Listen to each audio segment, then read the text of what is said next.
কোর্টে গিয়ে সকলের সামনে ওর পাশে দাঁড়িয়ে ঝুমকি আর হিরণময়ের মুখে ঝামা ঘষে দিল। হ্যাঁ বন্ধুরা, পুরোটা জানতে ভিডিও শেষ পর্যন্ত দেখুন। শুরুতে দেখা যায় ছুটি অভিকে বলছে ইন্দ্রদা কোথাও একটা গেছে, চলে আসবে। আচ্ছা, আমি তো বলেই দিলাম যে আমি আপনাকে আইনি ব্যাপারে সাহায্য করব, কিন্তু আমি তো কিছুই জানি না, আমি আপনাকে সাহায্যটা করব কিভাবে। অভি বলছে তাও একটা ব্যাপার ভালো তো যে আপনি কোনো একটা ব্যাপারে জানেন না, আইনের ঘোরপ্যাচ শিখতে হবে তার কোনো কথা নেই, এটা ছাড়াও অনেক কাজ থাকে। ইন্দ্র আসুক, সবটা বুঝিয়ে দেবে আপনাকে। আপনাকে ড্রাফট করা শিখতে হবে। আমি আর ইন্দ্র ইন্ট্রোডাকশন দেবো। ইন্দ্র যে কোথায় গেল, ও আসুক, সব সামনাসামনি হয়ে যাবে। ইন্দ্রদা বাচ্চা নয়, চলে আসবে, আমি খাবারটা নিয়ে এসেছি, খেয়ে নিন। অন্যদিকে দেখা যায় ইন্দ্র তো হিরণময়কে বলছে একে তো পরি বলে মানেই না, কে হে এ? অভি যদি না এই ল ফর্মের পার্টনার হতো তাহলে এটা কখনো ওয়েস্ট বেঙ্গলের বেস্ট পারফর্ম হতে পারতো না, বলে ইন্দ্র ওখান থেকে বেরিয়ে যায়। ঝুমকি তখন নাটক করতে করতে হিরণময়কে বলে ছুটি যদি অভির পাশে থাকে বাবা, আমি তোমার পাশে আছি, তোমার মেয়ে পড়ি, শুধু তুমি আমাকে এখানে থাকতে দিও বাবা, মানে তোমার পাশে। আর মনে মনে বলে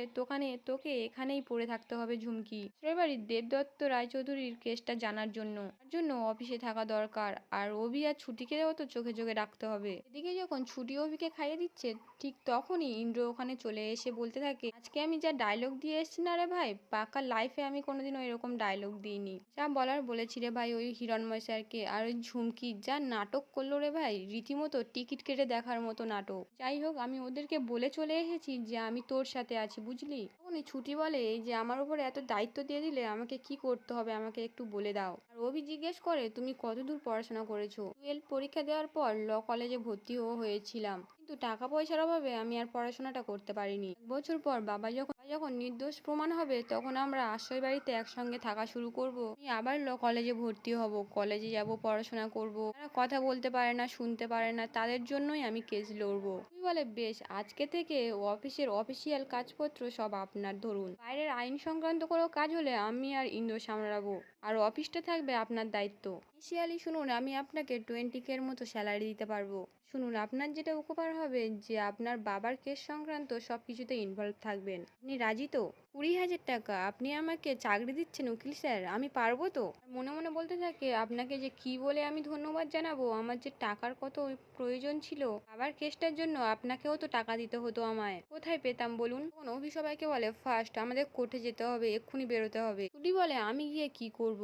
আপনি গিয়ে অবজার্ভ হিসেবে দর্শক আসনে বসে চুপচাপ পুরো বিষয়টা অবজার্ভ করবে। আপনার ল পড়াটা ফেশাল ট্রিজার অবজার্ভ হিসেবে নয় শুরু হলো। ঠিক আছে ইন্দ্র, চলো। ছুটি বলে এটা হতে কি সন্ধে হয়ে যাবে? অভি তখন বলে সন্ধে কেন, মাঝরাতও হয়ে যেতে পারে। অপরদিকে হিরণময়কে ছুটি বলতে থাকে দেখুন আঙ্কেল, এই কথাটা আমার বলা ঠিক হচ্ছে কিনা আমি জানি না, আপনি কিন্তু আপনার শিষ্যের ওপরে না রাগটা করতে পারতেন। আমি কদিন ওর সঙ্গে থেকে যা বুঝেছি ও আপনাকে কিন্তু নিজের বাবাই মনে করেন, আর আমি সত্যিই চাই না আমার জন্য আপনাদের মধ্যে একটা চিড় ধরুক সম্পর্কের। আমি এটা মেনে নিতে পারবো না আঙ্কেল, আমি আপনাকে অনুরোধ করছি দয়া করে আর একবার ভেবে দেখুন প্লিজ। হিরণময় বলে ইমোশনাল করে দিলে তুমি, দারুণ কিন্তু অভিনয় করো, কিন্তু এসব পারফরমেন্স এখানে দেখিয়ে কোনো লাভ হবে না। আর যা হচ্ছে আর যা হয়েছে তোমার জন্যই হয়েছে, তুমি যেই থেকে আমাদের জীবনে এসছো সবকিছু লন্ডভন্ড করে দিয়েছো। আজ শুধুমাত্র তোমার কারণে আমার পরিবার মনটা ভেঙে খান খান হয়ে গেছে, এটা আমি বাবা হিসেবে কোনোদিনও মেনে নেব না। অন্যদিকে ঝুমকি অভিকে এসে বলে এই তোমার জায়গা আমার জায়গা আমি কিন্তু ঠিক করে দিতে পারি,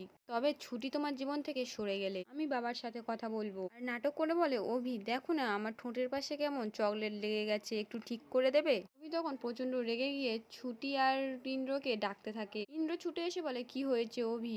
অভি বলে ছুটিকে বল আমার কেবিনের বাইরে বড় বড় করে লিখে দিতে যে অনুমতি ছাড়া প্রবেশ নিষেধ। তখন ইন্দ্র ঝুমকিকে বলে আপনি কি অনুমতি নিয়ে ঢুকেছেন, তাহলে বেরিয়ে যান এখান থেকে। ঠিক আছে, তো ঝুমকি কেবিন থেকে বেরিয়ে আড়াল থেকে অভির সমস্ত অফিসিয়াল কথাবার্তা শুনে উমা ম্যাডামকে ফোন করে। উমা বলে নিশ্চয়ই কোনো বিপদে পড়েছো তাই না, তাই নিজের থেকে ফোন করছো। কি বলে না, আমি একটা খবর দেওয়ার জন্য ফোন করেছি, আমি অফিসে ঢুকে গেছি। দেবদত্ত রায়চৌধুরী কেসের বন্দুকের ডিটেলস খুঁজছে ওরা। অভি নিজের বন্ধুর সঙ্গে কথা বলছিল ইন্দ্রদা। ও তুমি তো জানো না অফিস ভাগাভাগি হয়ে গেছে, আর অভির সাথে শুধু ইন্দ্রদাই আছে আর কেসটাতেও, আর ওর পুরো নাম ইন্দ্রজিৎ মল্লিক। উমা বলে তুমি আর কিছু জানতে পারলে আমাকে জানাও, বলেই ফোনটা রেখে দেয়। অন্যদিকে অভি ইন্দ্রকে বলে ভাই গ্রাফটা ভালো করে চেক কর যাতে কোনো কিছু বাদ না যায়। ছুটিকে বলে আপনাকে কি আলাদা করে এই গাড়িতে ওঠার জন্য ইনভিটেশন কার্ড দিতে হবে, বলেই তিনজনে গাড়িতে উঠে অফিসের দিকে রওনা দেয়। আর ইন্দ্র ছুটিকে বলে কি হলো ছুটি, মুখ মুখটা ওরকম শুকনো হয়ে আছে কেন?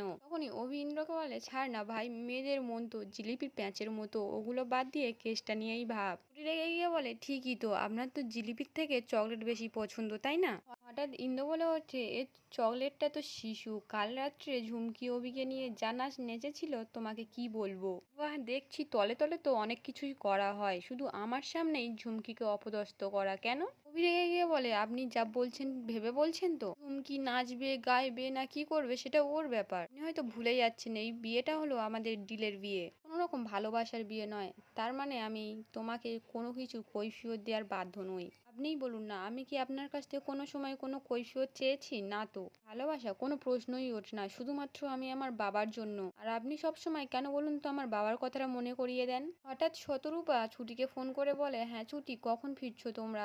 অভি খাবারটা খেয়েছে তো? হ্যাঁ মা, খেয়েছে, আসলে অনেক কিছু হয়ে গেছে। শতরূপা বলে, অনেক কিছু হয়েছে মানে কি হয়েছে? সব ঠিকঠাক আছে তো? হ্যাঁ মা, সবটা ঠিক আছে, আমি বাড়িতে এসে তোমাকে সবটা বলছি, ঠিক আছে? শতরূপা বলে, ঠিক আছে, সন্ধে নামতে কিন্তু বেশি দেরি নেই, তাড়াতাড়ি বাড়িতে চলে এসো। ছুটি অভিকে বলে, আপনার মা কিন্তু আমাদের জন্য অপেক্ষা করছে, সন্ধ্যের আগে কিন্তু বাড়িতে ফিরতেই হবে। আজকের পর্বটি এখানেই শেষ হয়ে যায়। আপনাদের কি মনে হয়, অভি কি ছুটির সাথে একসাথে পুজোতে বসবে? কমেন্টে জানাবেন।